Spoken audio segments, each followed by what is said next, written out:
Mana maskamizni tayyorlab oldim. Shunaqa kashaga o'xshagan mayin, yumshoq maska bo'ladi. Sedanani bilasizlar.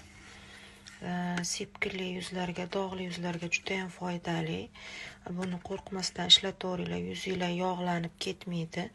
Bunga ovqat qilib bo'lmaydi. Bu o'simliklardan, ildizlardan olingan giyoh hisoblanadi. Retinol aptekada bor, qizlar, unaqa qimmat emas.